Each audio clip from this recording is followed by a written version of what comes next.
नमस्कार, आप देख रहे हैं सिटी तहलका। मैं हूं जितेंद्र अहलावत और आज फ़िलहाल हम पानीपत मार्केट कमेटी में हैं और हमारे साथ ख़ास बातचीत करने के लिए मार्केट कमेटी सेक्रेटरी नरेश मान जी हमारे साथ हैं। आज जानने का प्रयास करेंगे कि किसानों को लेकर के क्या क्या योजनाएं चल रही हैं और बहरहाल शहर की स्थिति को लेकर किस तरह की जो है अब बातें हैं, जैसे कि सब्ज़ी मंडी हुई, एग्रो मॉल हुआ, जिसको लेकर काफ़ी चर्चा में उन बातों पर भी विचार विमर्श करेंगे।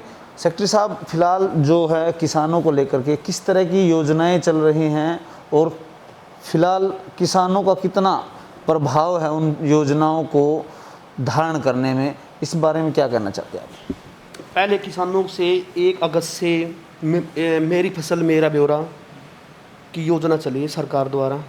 इसमें मैं सभी किसान भाइयों से विनती करता हूं कि अपनी फसल का ब्यौरा अटल सेवा केंद्र पे या हमारी कमेटी में जाकर ज़रूर कराए, क्योंकि कोविड-19 को देखते हुए सीज़न के दौरान जैसे गेहूँ थे, गेहूँ में शेड्यूल जारी किया गया था कि ये फार्मर उस डे आएगा, तो जीरी में भी ऐसे ही डिस्टेंस का पालन करते हुए एक शेड्यूल बना जाएगा। तो शेड्यूल को देखते हुए मैं किसान भाइयों से अनुरोध करता हूं कि अपनी जीरी का, जब ज़मीन खाली भी पड़ी हो, अपनी फसल का पूरा रजिस्ट्रेशन कराएं, क्योंकि ये डेट 31 अगस्त तक है। तो ये सभी से ये मेरी विनती है। तो गांव में भी आपकी टीमें गई हैं या यहीं पर करा सकते हैं इस तरह से, और कितना रिस्पांस किसानों की तरफ से मिल रहा है, क्या कहना चाहेंगे? अभी तो जैसे एक मीटिंग ली थी डी साहब ने शुक्रवार को इसी मुद्दे के ऊपर, तो डी साहब ने सभी, जैसे अपने डीडीए साहब थे, डीआरओ साहब थे, तहसीलदार साहब थे, एसडीएम साहब थे, सारे डिस्ट्रिक्ट के सेक्रेटरी थे, उनकी मीटिंग ली थी। उन्हें कहा है भी शीघ्र ही जल्दी पूरा का पूरा 100% मेरी फसल मेरे ब्यौरा का रजिस्ट्रेशन करना चाहिए। तो उसको देखकर निर्देश हैं। अब हाल ही में कृषि विभाग को भी इसकी जिम्मेदारी सौंपी है, क्या कहना चाहिए? हाँ, कृषि विभाग को भी पहला जो हमारा मेरी फसल मेरा ब्यौरा और जो सॉफ्टवेयर था वो हमारा था, अब मार्केटिंग बोर्ड ने एनआईसी को दे दिया, हैंडओवर कर दिया गया है। फिर भी हमारी टीमें हैं सहयोग से, डीडीए साहब के सहयोग से, डीडीए साहब ने भी आदेश करे हैं, 1-2 दिन लिए भाई हमारे जितने भी बीटीएम हैं, एडीओ हैं, ब्लॉक एग्रीकल्चर ऑफिसर हैं, वो भी हमारी कमेटी का साथ दें। हमारी 3-4 टीमें गांव में जा रही हैं, तो वहां जाकर जैसे कोई सचिवालय है या सरपंच है, उसके पास जाकर कि किसानों को मुनादी द्वारा एक दिन पहले तो ये भाई मुनादी द्वारा जागरूक किया जा रहा है कि अपनी फसल का ब्यौरा जल्दी से जल्दी पूरा करें। अब की बार जैसे कि गेहूं की फसल को लेकर भी काफ़ी लोगों को दिक्कतें आई थी, और अब ऐसे में यदि बात की जाए आंकड़ों की, कितने प्रतिशत लोग हैं जो इसको मेरी फसल मेरा ब्यूरो को करवा चुके हैं और कितने रहते हैं, ऐसा कोई आकलन है? हाँ, आकलन था कल तक की है, हमारा बहुत कम ही हुआ है, और डिस्ट्रिक्टों ने देखें हमारा 5% हुआ है कल तक का। तो ये कहीं ना कहीं एक, क्या कहेंगे कि विभाग की या लोगों को जागरूक नहीं है, अवेयरनेस नहीं है? अवेयरनेस की कमी तो है, फिर भी डी साहब की तरफ से भी न्यूज़ दी गई है अखबार में, और सरकार भी बार बार तीसरे दिन हफ्ते में इसकी न्यूज़ मतलब ऐड आती है। तो इसके अलावा और तमाम कोई योजनाएं जो किसानों से बेहतर और किसानों को लिए संबंधित हैं, किसानों को जागरूक, क्योंकि कई बार कुछ योजनाओं का किसान लाभ नहीं उठा पाते, ऐसा कोई मार्केटिंग बोर्ड से योजना चल रही हो, किसानों को बताना चाहते हैं? मार्केटिंग बोर्ड में तो एक विक्टिम केस की है, जैसे कोई कृषि कार्य करते वक्त ड्यूरिंग एग्रीकल्चर ऑपरेशन के तहत कोई भी डेथ हो जाती है, वो 60 दिन के अंदर अंदर हमारी कमेटी में अपना फार्म जमा करवा सकता है। और सभी से ये भी विनती करूँगा मैं कि कोई भी एग्रीकल्चर के दौरान कोई डेथ हो जाती है तो पोस्टमार्टम ये मस्ट है। पोस्टमार्टम के बिना केस मतलब कोई भी वित्तीय सहायता नहीं दी सकती, तो पोस्टमार्टम जरूर कराएं, सभी से विनती यही है। वित्तीय सहायता कितनी मिलती है इस तरह की? इसमें जैसे डेथ केस में 5 लाख रुपए की वित्तीय सहायता मिलती है, रीढ़ की हड्डी टूट जाती है 2.5 लाख रुपए की, उंगली कट जाती है, उंगली का भाग है जैसे है हाँ, उसमें 37,500 रुपये की है। पूरा अंग भंग हो जाता है, एक उंगली पूरी कट जाती है, 1,25,000 रुपये की। तो इसके अलावा यदि बात की जाए, पानीपत के अंदर एक एग्रोमोल है। हरियाणा में 4 एग्रोमोल बने थे, रोहतक, करनाल, पानीपत और पंचकूला। तो यहाँ पर आज तक वो खाली पड़े हैं और एग्रीकल्चर के लिए, ताकि किसानों को बढ़ावा देने के लिए किए गए थे। लेकिन आज ये सरकार के जो है सफ़ेद हाथी बनकर रह गए हैं। खर्च ज़्यादा है और जो इनकम ऑफ सोर्स है वो जीरो हो चुकी है। इसको लेकर के क्या प्रयास किए जा रहे हैं, किस तरह से मार्केटिंग बोर्ड?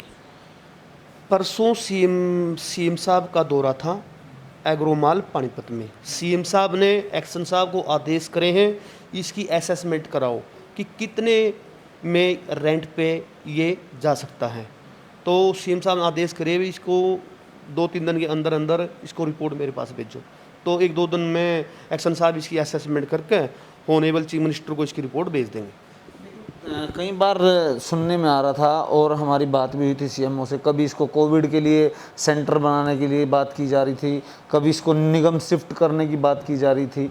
तो अब क्या प्रयोजना है? अब सीएम साहब का दौरा आया तो इसको जो है रेंट पर चढ़ाने की या किसी तरह से भी इसको जो है किराए पर देने के लिए बात की जा रही है। क्या कारण है कि लगातार ये सिरे नहीं चढ़ पाती ये बातें, तमाम चीज़ें होने के बावजूद भी? कोविड-19 तो एक इमरजेंसी क्वारंटाइन बनाया गया था डी साहब की तरफ से, वो तो आज भी है। जब तक ये कोविड-19 चलेगा वो तो इमरजेंसी का एक साधन बनाया गया था डीसी साहब की तरफ से।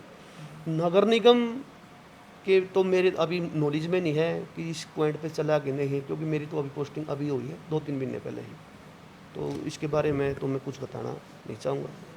तो एक लंबा सिलसिला चल रहा था, अभी हाल ही में एक मुनादी मार्केट कमेटी की तरफ से कराई गई थी, उसके बाद मंडी अगले दिन भी चल रही है और उसके बावजूद किसी तरह से कोई न सोशल डिस्टेंस है और वहाँ पर धड़ल्ले से ऐसे चल रही है। क्या प्रशासन की लोग मानना नहीं चाहते या आप लोगों का जो प्रेशर है किस तरह का आ रहा है, ये समझने का प्रयास करने की जरूरत है? कोई प्रेशर नहीं है। गेहूँ सीजन के दौरान 4 जगह मंडी शिफ्ट करी गई थी। डी साहब ने आदेश करे थे, कोविड-19 को देखते हुए सेक्टर 24, सेक्टर 25, एनवीएम इनमें ये मंडी शिफ्ट की गई थी। कुछ सेक्टर 24-25 वाले ने ऐतराज़ जताया था कि हमारे यहाँ पर सब्जी मंडी नहीं लगाओ, तो वो डी साहब दौरे पे पेश हुए थे। फिर हमारा सीज़न चल रहा था गेहूँ का, तो गेहूँ के सीज़न के दौरान फिर हम अपनी मंडी को यहाँ ले आए थे, तो हमने यहाँ ये मंडी लगाई, ठीक है। बट फिर क्या होया, कुछ आड़तियान हैं जिनको पोजेसन हमने 3/8 को दिया है। जो 44 प्लाट होल्डर हैं तो 3/8 को पोजेसन दिया हमारे पास। ठीक, हमारे पास टोटल दुकानें एनवीएम में 138 हैं, तो सिर्फ 32 ही दुकान कंप्लीट कंस्ट्रक्शन पूरा हुआ है। तो जो जिनको 44 अलॉटमेंट दी गई है उनने रिक्वेस्ट करी है जी हमें थोड़ा सा टाइम दो बनाने के लिए, क्योंकि बारिश का मौसम है, हम जी अपनी सब्जी है, फ्रूट है, कहाँ रखेंगे। बट फिर भी हमने उसकी बात को किनारा करते हुए हमने 3 दिन के लिए मुनादी कराई, 2 नोटिस भी दिए थे, उनको जारी किए थे। तो उन्होंने कुछ एक एप्लीकेशन भी दी थी डीसी मुद्दे को भी हमें थोड़ा टाइम दिया जाए, ठीक है। उसके ऊपर कार्रवाई चल रही है, जैसे आदेश मिलेंगे। उसके बाद मान लो वहाँ से शिफ्ट हो जाती है तो वहाँ की क्या प्रक्रिया रहने वाली है, किस तरह की नोटिफिकेशन है, कुछ इस बारे में बताएं। मंडी तो डी नोटिफाइड हो चुकी 2019 में। हाँ, मंडी मार्केटिंग बोर्ड ने इम्प्रूवमेंट ट्रस्ट से ली थी, दुकानें प्लाट होल्डरों की ही है, जो जगह है वो इम्प्रूवमेंट ट्रस्ट की है। जैसे मंडी शिफ्ट हो जाएगी, जैसे सरकार आदेश कर रही है या नगर निगम को या इम्प्रूवमेंट ट्रस्ट को, उनको हैंड ओवर कर देंगे। तो फिलहाल जो मंडियों में अक्सर देखा जाता है कोई सोशल डिस्टेंस नहीं है, मास्क का प्रयोग लोग नहीं करते हैं, जिससे आए दिन कोरोना के केस बढ़ रहे हैं। इसको लेकर के मार्केटिंग बोर्ड क्या कर रहा है? नहीं, मार्केटिंग बोर्ड देखो, हमें तो 2 जगह मंडी लगा रखी है, यहाँ भी लग रही है वहाँ भी लग रही है। हमारे बंदे डीसी साहब ने आदेश करा के जो मास्क नहीं पानेगा उसमें डीसी साहब ने, जैसे बीडीओ है, तहसीलदार है, एग्रीकल्चर का डीडी है, और इनको सेक्रेटरी को, असिस्टेंट सेक्रेटरी को, मंडी सुपर को अपनी डेलीगेट पावर दे रहा है कि जो भी मास्क नहीं पहनेगा 500 रुपये जुर्माना लगेगा।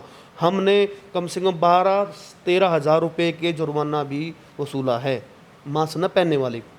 तो मास्क फिर भी लोग ऐसे नहीं मान रहे हैं, तो इससे कोरोना, क्योंकि मंडी से हर व्यक्ति का सरोकार है, हर आदमी मंडी में सब्जी लेने के लिए या इस तरह से कोई किसी न किसी बहाने से जरूर आता है, तो ऐसे में संक्रमण का दौर लगातार बढ़ रहा है। डीसी साहब ने इंसिडेंट कमांडर भी लगा रखे, हर सेक्टर में लगा रखे हैं, ठीक है। उनको बार बार चेक करते रहते हैं। जो मतलब जो नहीं मानते, बार बार कहने से भी उनके खिलाफ FIR भी हो रही है।